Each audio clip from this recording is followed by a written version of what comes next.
Good morning, everybody. Back here with Annie, my puppy. You can see her in the middle of the field there, just running around. I cut all this grass down.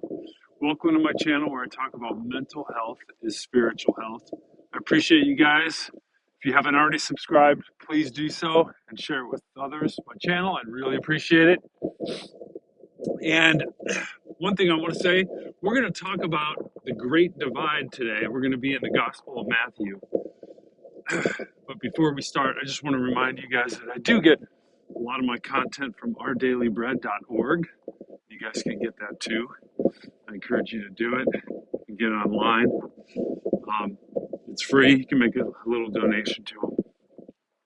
Now, what we're going to talk about is the Great Divide.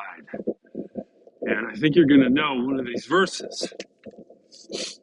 We're going to be in Mark chapter 12, verses 13 through 17. And we're going to pick verse 17 as the key verse. Jesus said, "Give back to Caesar what is Caesar's, and give to God what is God's." All right, maybe you know what we're going to talk about today, called the Great Divide. But first, I want to see if you guys remember something from Peanuts. I think it was Charles Schultz created Peanuts, and there was this one scene where Linus is with his friend.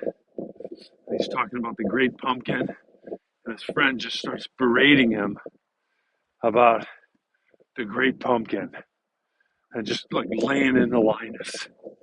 And Linus, when it's all over, he just kind of, I don't know where Annie is. He just kind of walks away dejectedly, his head's down, and he's just like, I have learned never to discuss with people religion, politics, and the Great Pumpkin.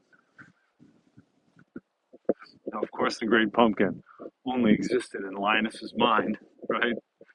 But religion and politics are a great divide, right?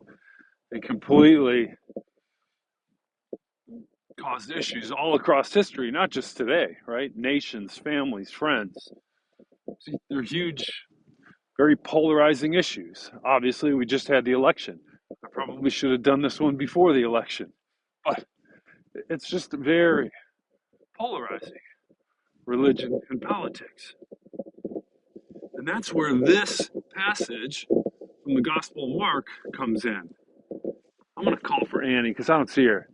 Hey, Annie! Come here! Annie, come here! I see her now. You guys see her? There she is. Jesus, when he said that, was actually talking to a group of Pharisees and Herodians. Now, the Pharisees were the most religious, legalistic sect of Judaism at the time. They just followed the Old Testament to the letter of the law. And the Herodians were more political. So they were trying to obviously trick Jesus, trying to get him arrested. They wanted to kill him. And they came up to him with a question, in front of all the people that he was teaching to. And they said, "Oh, great teacher, you know what, you speak with authority about God and all this kind of stuff. So we would like to know, should we pay taxes? Should we pay taxes? Should we pay the census tax to the Romans?" Because Israel was under Roman oppression at the time, and they were taxing the Israelites. So they asked this question for two reasons. One, if Jesus said yes, pay the tax, then all the people would be mad because they're being oppressed by the Romans, right? And they want someone to say, no, let's rebel, let's, get out from under the oppression. So if Jesus said yes, the people would be mad at Jesus. If he said no, then the Roman authorities would actually arrest him and charge him for treason. So when they asked Jesus, should we pay the census tax? Annie, what do you think Jesus said? You know what Jesus said? He said, can you bring me a denarius? And that's I think a silver coin. Anyway, it was a coin, a Roman coin. Can you bring me a denarius? And he said, sure. And they handed Jesus the coin, and he looked at it. He said, whose inscription and image is on this coin? And everybody knew, whose inscription and image was on the coin. But the Pharisees and Herodians replied, oh, that's Caesar's. That's Caesar. And that's when Jesus said, okay, give to Caesar what is Caesar's, and give to God what is God's. And then they had nothing to say. They didn't even know what to say. They just walked away, dumbfounded, as usual. So I think the point for us, especially with the recent election, is to focus on things that are higher, right? To focus on God and focus on Jesus and not things of this world that cause division. It's just better to focus on the truth. Jesus says he is the truth, and not focus on all these other things where we could just squabble over all the time, right? So if we kind of follow his lead, become more Christ-like, like we are supposed to as Christians, and put his kingdom above everything else, instead of being distracted, I think we're going to be all better off for that. Now, here are two questions from this. Hey, Annie. Come here, Annie. First question. What divisive issues trouble you? What divisive issues trouble you?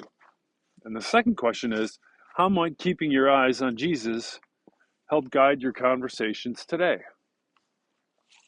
How might keeping your eyes on Jesus help guide your conversations today? Okay, I should probably go first. What divisive issues trouble you? Well, politics, big time, obviously. I don't even want to get into what I am, how I lean, and where I am today, but it's such a difficult thing, right?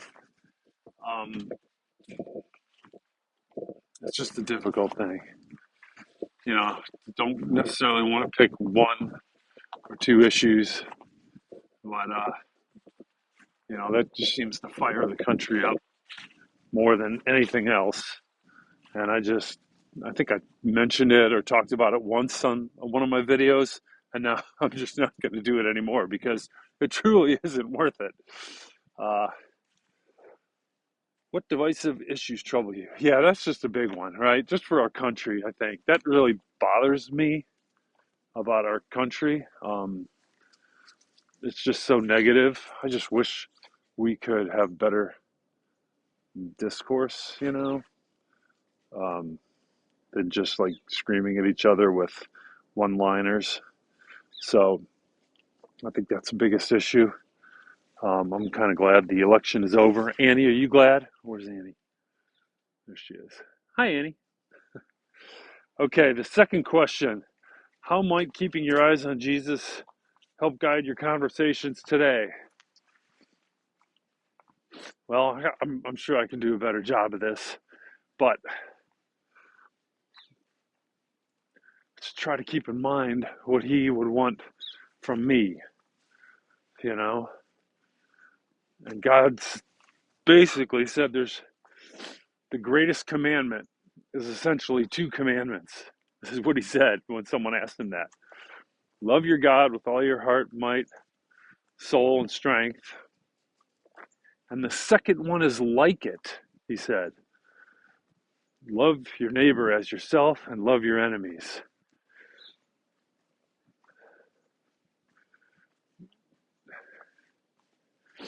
And Jesus even said, what you do for the least among the people, you have done for me. So he's also saying, how you're treating other people is how you're treating him, right? So loving others in some way is kind of like loving God, loving God. So I just try to keep that in mind, and I don't do a good job of it. But that's instead of what I want all the time.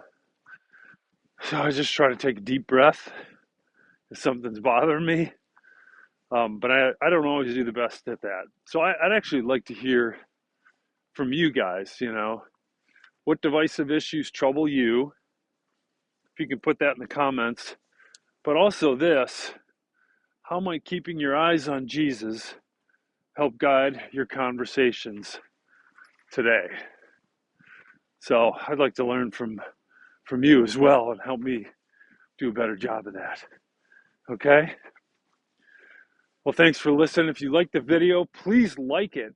Okay? And go look for that Peanuts cartoon. If I find it, I'll put it in the description where Linus is basically getting berated by his friend about his belief in the great pumpkin that only existed in Linus's mind. So, if religion or politics come up today, just think of the great pumpkin and what Jesus told the Pharisees and Herodians. And let's just all try to be more Christ-like. Thanks for watching. Hope you guys have a great day, and we'll see you tomorrow. Peace.